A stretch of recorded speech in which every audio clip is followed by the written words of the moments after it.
On behalf of the National Academy of Engineering, I'd like to welcome everyone here today.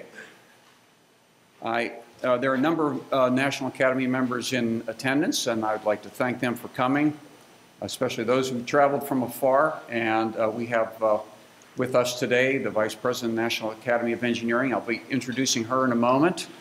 I would like to recognize the presence of the Home Secretary, Tom Budner, who traveled here from California, Lance Davis, the Executive Officer. I don't know where Lance is, but he traveled up from Washington, and we're thankful to have their presence here today. It's my pleasure to start today's events by welcoming Dr. Maxine Savitz from the National Academy of Engineering. Dr. Savitz is a member of the National Academy of Engineering. She has long been known as a technology leader with more than 35 years of experience managing research, development, and implementation programs for both the public and private sectors. Dr. Savitz served at the U.S. Department of Energy and its predecessor agencies from 1974 to 1983, including service as Deputy Assistant Secretary for Conservation in the period 1979 to 1983. Subsequently, she went on to a distinguished career in industry with Honeywell, where she ended her career as General Manager for Technology Partnerships. Dr. Savitz has an extensive record of volunteer service to the nation through her work with many National Research Council and National Academy committees. Her recent activities have included service on the National Research Council Committee to evaluate energy efficiency and sustainability standards used by the Department of Defense, and the Committee on Assessment of Solid-State Lighting, the Committee on Classified and Controlled and Restricted Activities. She chaired that committee, and the Committee for America's Energy Future, which she served as Vice Chair. Dr. Savitz serves on advisory bodies for Sandia National Laboratory, Pacific Northwest National Laboratory, and the Jet Propulsion Laboratory. In 2009, she was appointed to the President's Council of Advisors for Science and Technology. She's received many recognitions for her professional achievements and contributions, including the Department of Energy Outstanding Service Medal. Please join me in welcoming Dr. Maxine Savitz.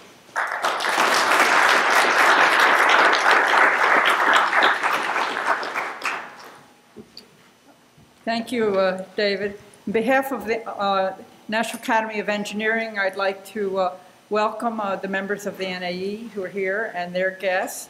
And also, we're very pleased that Carnegie Mellon had 2 new members who will be inducted into the NAE in October, Larry Biegler and Jose Mora, and we're very pleased about that. Also, I want to welcome all the participants through today's symposium. It's a very relevant and topical one, and really looking forward to it.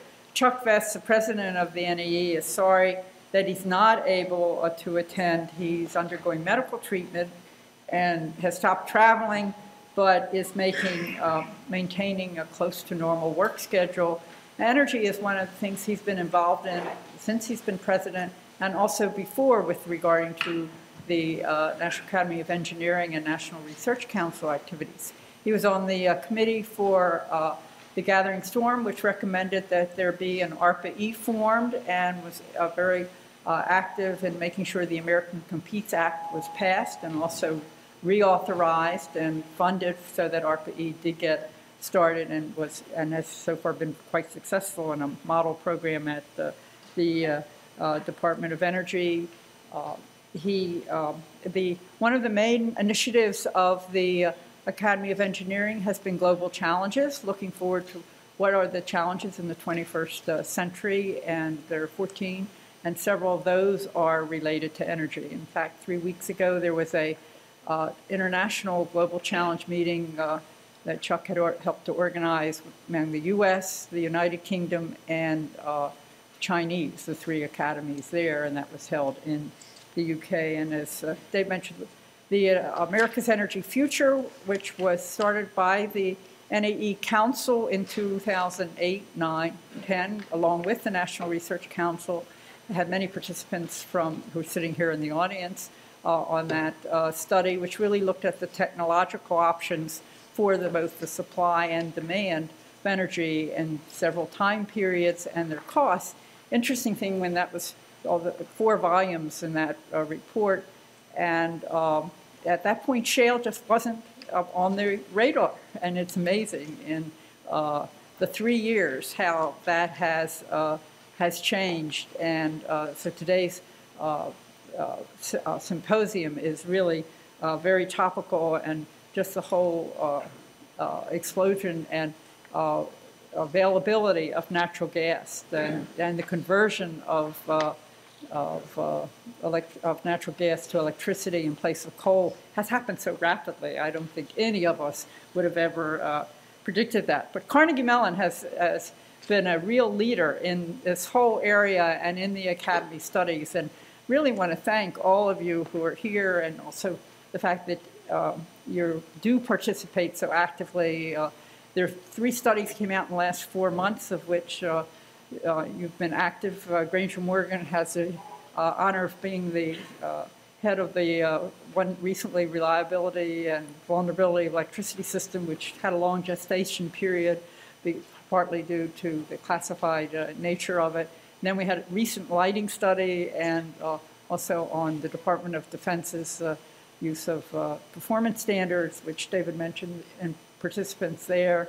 And the work that you do, the research that you do here, are cited in all of the studies that we do, not just in energy, but others. And so we really do participate in, and appreciate the active work that Carnegie Mellon does contribute to the national study and the public service, and the students that go on and continue.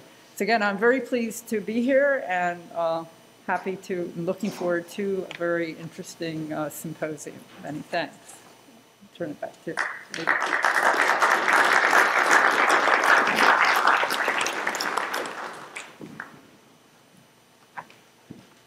Okay, to frame our morning, it's my pleasure to introduce my colleague and our leader at Carnegie Mellon, President Jared Cohen. Dr. Cohen is a member of the National Academy of Engineering, has served as the 8th president of Carnegie Mellon since 1997. He holds full professor appointments in the departments of Civil and Environmental Engineering and Engineering and Public Policy.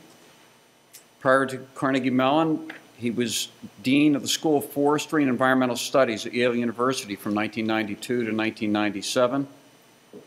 And before that, he was at Johns Hopkins University as a professor in the Department of Geography and Environmental Engineering, and then as Associate Dean of Engineering and as Vice Provost for Research.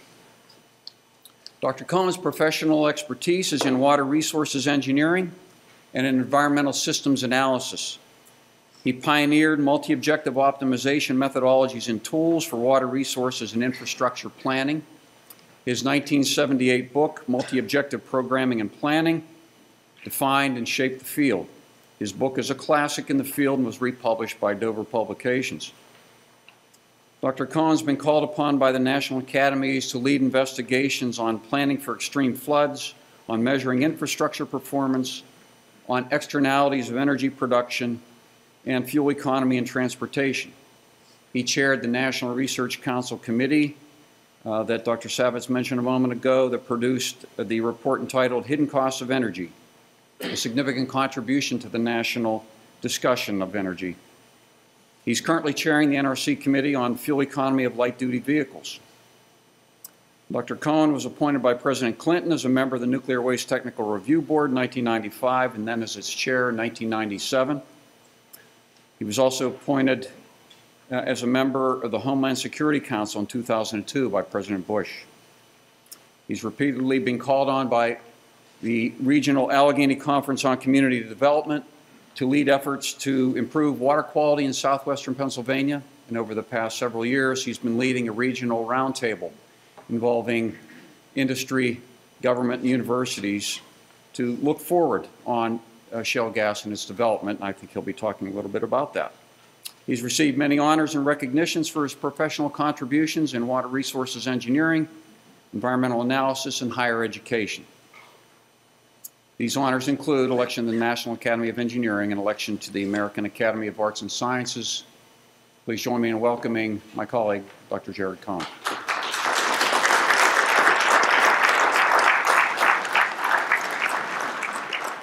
Thank you, Dave, for that very generous introduction. Welcome, everybody, to what promises to be a very interesting morning and a very timely one as well. I also want to extend a welcome and thanks to Dr. Savitz for traveling here to be with us and representing the Academy. Welcome to fellow NAE members. It's an honor for Carnegie Mellon to be hosting this symposium. I want also to thank Dave for his great leadership, not only here on our campus, but nationally.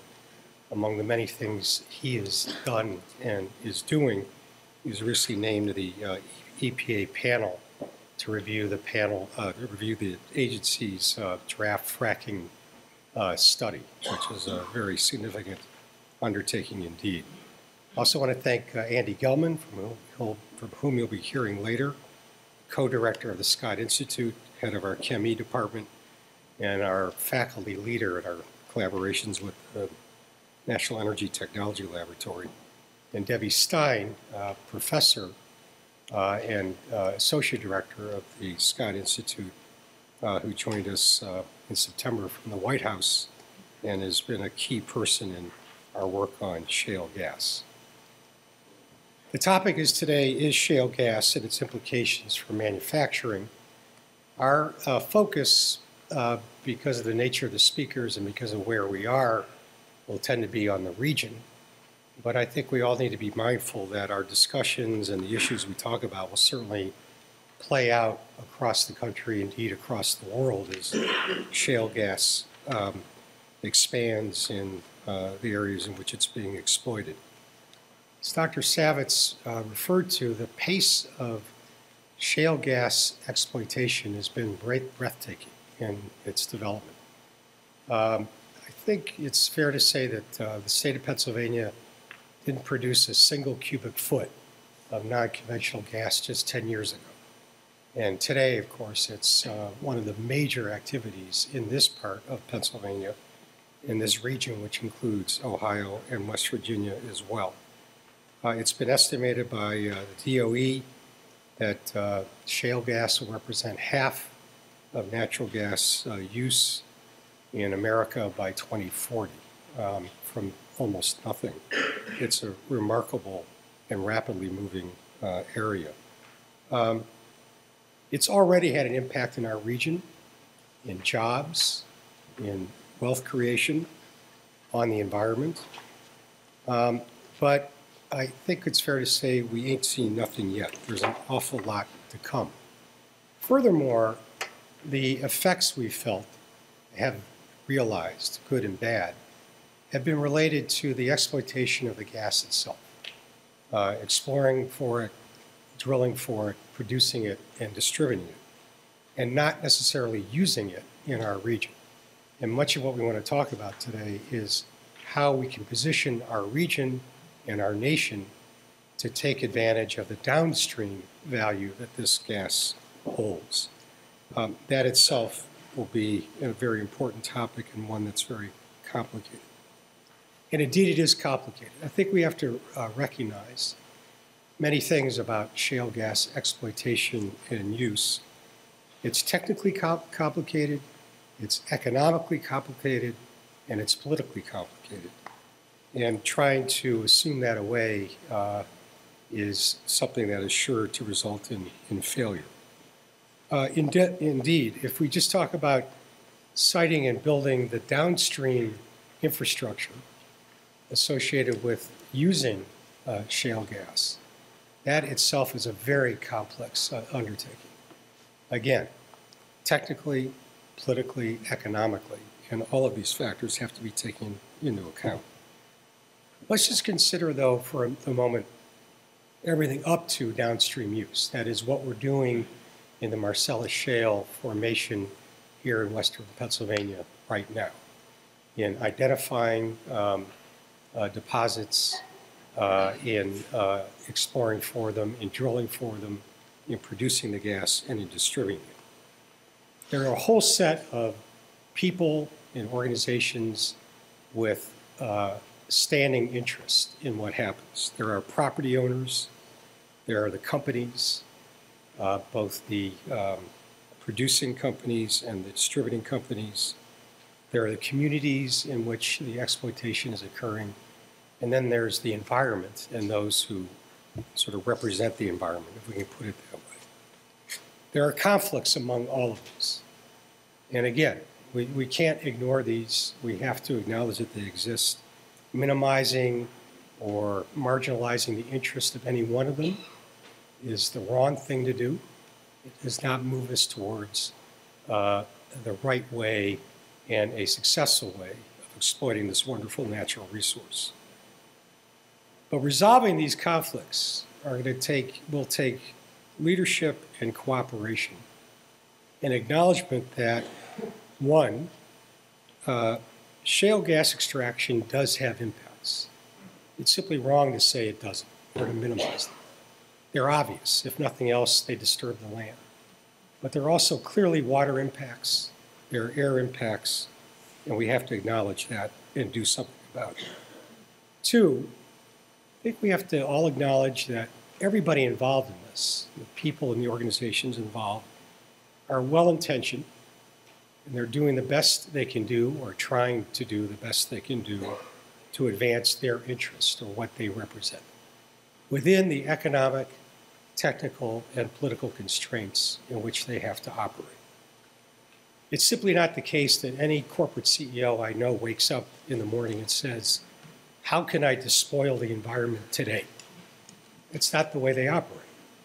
They're running their companies in ways that I think we can understand, but that environment in which they operate is complicated.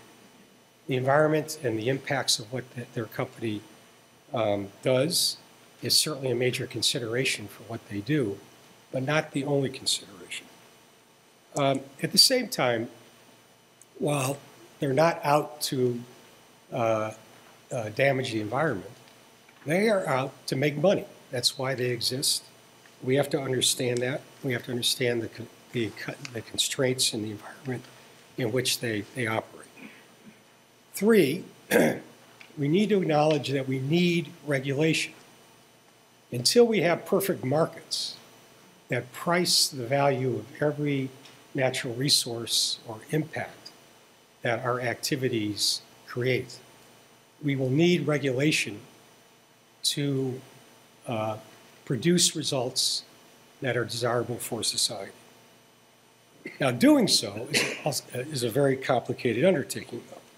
It requires balancing, finding a balance between extracting gas in the most efficient and effective way possible against containing the impacts on air, water, and land and the communities, while also respecting individual property rights.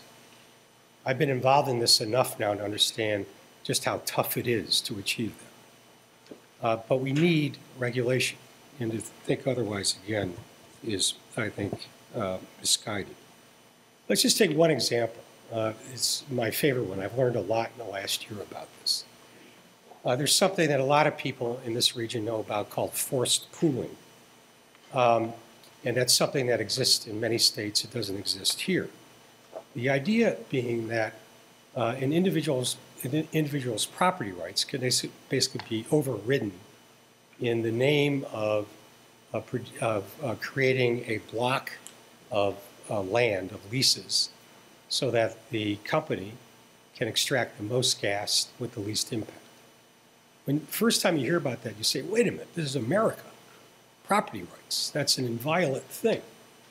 But as you dig into it, if you believe that shale gas is a resource that is important for society, and it's something we should find a way to extract in an acceptable way, and if you believe that, it's easy to construct scenarios where, in fact, you can make a powerful argument that that individual's property right who is resisting the will of the collective to extract gas should be overridden. I'm not saying that I have any particular person in mind, and if it was my land we were talking about, I'd have a real problem with that. But that's the kind of policy question we have to struggle with, and that's just one part of the regulatory environment we have to deal with. So we need regulation, but we also have to acknowledge that those regulations need to be stable and to create some level of certainty for the companies in which that are ones that are operating in our region. And fourth, we need to acknowledge that there are uncertainties. There's a whole lot we don't know, especially with regard to long-term cumulative impacts. We can't know that because we haven't been at this long enough. But if ever there was a region that should know that there are long-term cumulative impacts from energy exploitation, it's this one. We are still living with the effects of coal exploitation going back more than 2 centuries, actually. And they'll be with us for a long time to come. So we simply don't know. We have to acknowledge we don't know, and we have to do something about it. That means we need research, and it also means that we need to think about what experts call adaptive management. Being willing to say, we don't know what we don't know. We know this much. Let's try this, which seems to be the best thing to do given what we do know, and be prepared to adjust when we learn more on the impacts of what we're doing today and from the results of research. We need a roadmap to help us navigate through all of these complexities. And there simply is no better region in the country to produce that roadmap, not only for our own purposes, but as a model for the nation. I say that because of our history with coal, oil, gas, nuclear technology. We've been a pioneer in all of those, as well as the manufacturing that was enabled by the exploitation of those natural resources. We have a wonderful history, and in some cases a troubled history with that. We know about these things. We're the right region because we have wonderful institutional and human resources in exactly this area, in every aspect of it. We have the universities, and we have a great collection of universities. We have the DOE National Energy Technology Laboratory, which we hope will be and should be the nation's center for research and development in shale gas and other fossil fuels. We have a foundation community that simply no other city has in terms of its size and commitment to our region. We have environmental, community, and political leaders who, in my experience, really care about what they're doing, are very good at what they do, and they too, like us, want to find a solution to these things. And we have companies, both local and local representatives of national companies, who are ready to work on developing the kind of roadmap I'm talking about. And we have the Allegheny Conference, referred to before, which already has played a key organizing and coordinating role for industry and others in this area. Now, I'm the president of Carnegie Mellon. I'm paid to brag about Carnegie Mellon. So among all of these resources, of course, what stands out is Carnegie Mellon University. Absolutely, that's an applause line. Let me tell you a little bit about Carnegie Mellon in this regard. First of all, energy research and education, including shale gas research and education, has engaged all 7 of our colleges, even the College of Fine Arts. We have faculty and students across the entire university working on this topic in one way or another.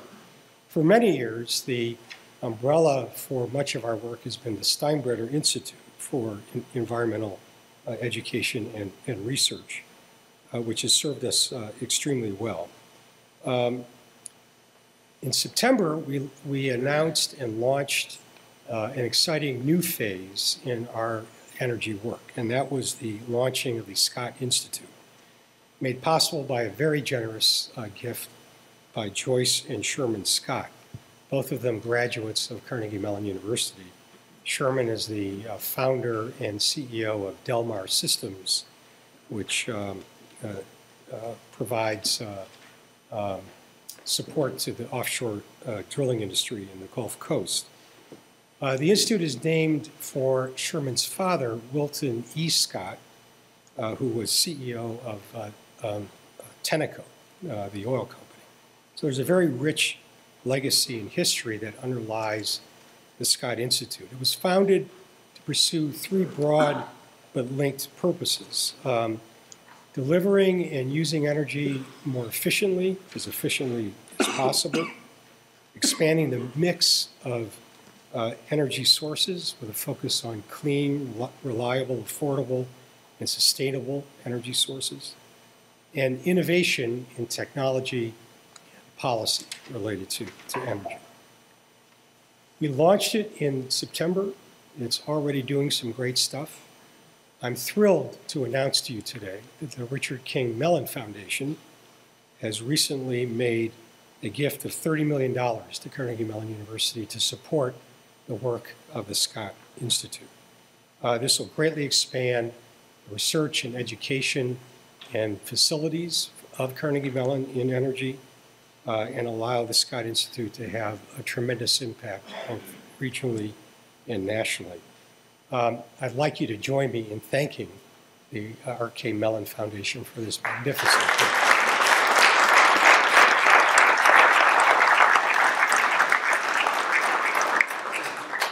We are the right region, not just because we've got these resources and the history, but we're also a region that knows how to work together. In my 16 years here, I've been impressed and delighted at the degree of cooperation I've seen on every manner of problem, and energy and Marcellus shale gas opportunity is no exception.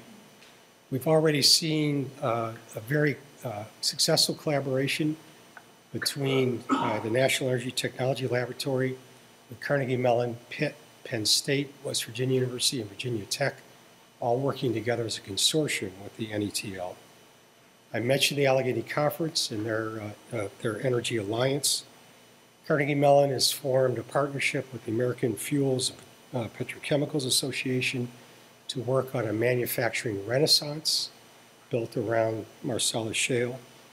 The Institute of Politics at the University of Pittsburgh, a tremendous resource for this region in ways I think that few people can fully realize because they often work sort of under the radar, has been very significantly involved on Marcellus Shale for more than a year, having put together a high-level roundtable to work on Marcellus Shale issues. And we're starting to see recommendations and ideas being rolled out by that Institute of Politics roundtable.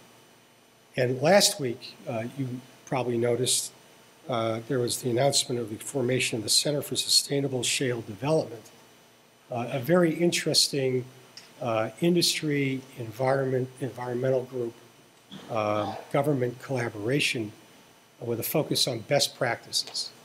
This is new and unique in this region, in this area, not just this region, but I mean in the field of shale gas, and I think a very promising one, and shows how the sectors can work together to make progress. I think of today as another important step as we move towards creating this roadmap that we need and we forge even more cooperation. With our focus on manufacturing in the first session, transportation, another very promising and prominent use for shale gas in the second session, and then a third session on environmental impacts, I think we're touching on just the major issues that we need to, and we have a fabulous lineup of speakers in each of the panels. Again, while our focus will unavoidably be on our region, and as it should be, what we do today has implications for the nation and even the world. I thank the National Academy again for partnering with us, giving us the honor of hosting this symposium, and I wish you all a very good day. Thank you very much.